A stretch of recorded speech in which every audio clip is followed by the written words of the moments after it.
Hello everyone, welcome back to Sunshine and Country, and if it's your first time, like and subscribe if you want to receive more of our content. Today we're just going over an idea of how to keep these type of dog beds to last longer from breaking, the frame that is. We did do a video on how to repair one when the joint here, where the bolt goes into the plastic insert, this area tends to break often, especially if you have a heavy dog. So today we're just going to the idea of being able to make something that'll keep the legs from even bending at all. To be able to prevent this area from breaking this joint here. So especially if your dogs are really heavy, like 50 pounds or more, these beds do tend to wear out over time. So today we're just going on an idea of how to make a frame that this frame can insert into to be able to keep it from bending, but also to keep it more stable. As I mentioned, especially if you have heavier dogs. We have two German Shepherds, and they're 90 pounds and above. So these beds get tossed around, pushed around pretty easily because they're lightweight frame, and it's designed to do that. But in this case, we have it in their own. They have their own dog room, and so we don't have to move this type of bed around often inside the house. So we're able to keep it in the dog room. So we're just gonna make a frame that'll help weigh it down as well. So if that's an option you want to explore, please continue to watch, and then we'll go over, once I get done with the frame itself, I'll explain how it's done and what we did. It's a very simple idea, and I think it'll be helpful for you as well. So we'll get started on this, but basically it's going to be a frame to go from one end to the other, and one end to the other. This is a square box frame that this frame will insert into to keep it more stable. All right, we'll be back. All right, we're back here on the first phase as we've cut the pieces we need for the short side here. But as you can see, we're just using regular 4x4 fence posting, 36 inches long for this size dog bed. Works fine where you can get it past the point where you'll need to drill the hole to set the dog bed into. But basically, you want to find the center point from the center of each post between the dog bed. So right now it's measuring right at 31 inches. And from that, you can determine how far you need to come back in on each end. With this being a 36-inch piece, 31 inches, that's 5 inches off. So you're looking at 2.5 from each end. That'll give you your center point as far as that goes. And then you also have to hash out the center point so you could drill your hole.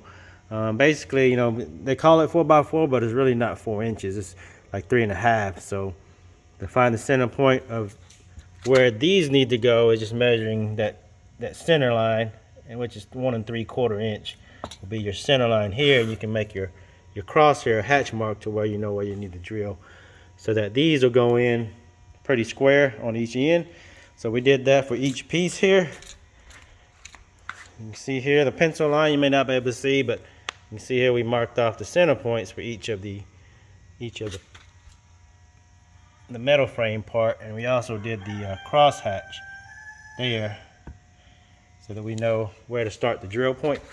Using your regular square so you make your straight line. So that's all we're doing, and then we'll come back in.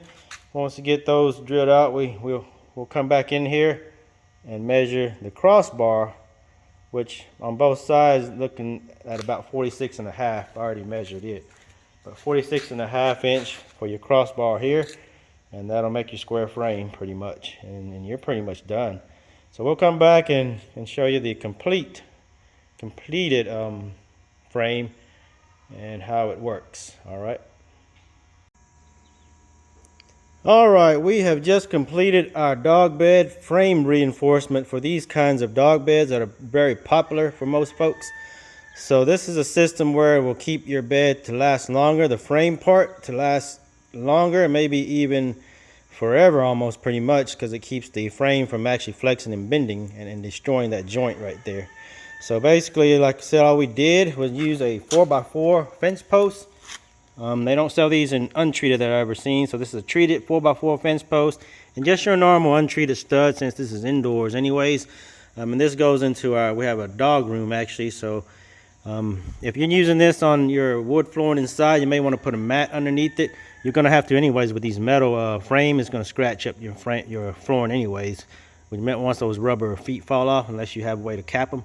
But if you have a mat to put these on top of, then it should be fine for your indoor inside your house. But this is actually not going inside our house. So we're able to set these on the concrete in the dog room, and it keeps them off the concrete. Keep the dogs off of the concrete as well, because they tear up the regular dog beds we have for them. They tear them up. Our shepherds will tear up anything that's like plushy. So with this one, they don't really mess with it too much. Just your normal wear and tear from the claws and stuff like that. So this bed works extremely well for them. But we had to figure out a way to, as I mentioned, keep these joints from constantly breaking, and also to keep us from having to keep repairing them, because we don't want to have to do that repair. We did post a video on how to repair them if they do break, but this is a video on how to prevent them from breaking altogether.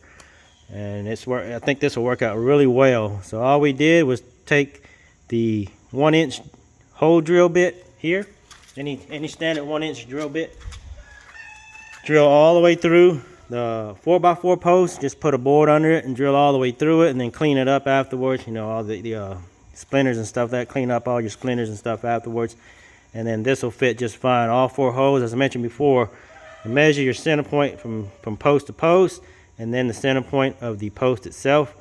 Then just do your crosshair and then drill straight down. You don't have to be exactly pinpoint, but you want to be close so that these will fit in there without having to readjust on your post, so that you'll have a problem once you get done. And all we did here with the crossbar is just cut it to size to where these are lined up as well, and then to create your frame from being able to wobble or flex. We went back and did it with corner braces, but hindsight is I could have made this piece longer and just screw it straight into the ends here, and then come back with a corner piece on the back side so it will have both sides reinforced. In this case, I had to alternate on the inside and the outside out here just to give a good strong bracing system. With it being on the ground flat, this should work just fine. Now if you do want to add another corner brace on both sides, you do have to alternate your screws. Like if you're putting one up top here, you want to avoid putting one through on the back side, because you don't want those screws to hit each other or be close to each other where the holes are weak.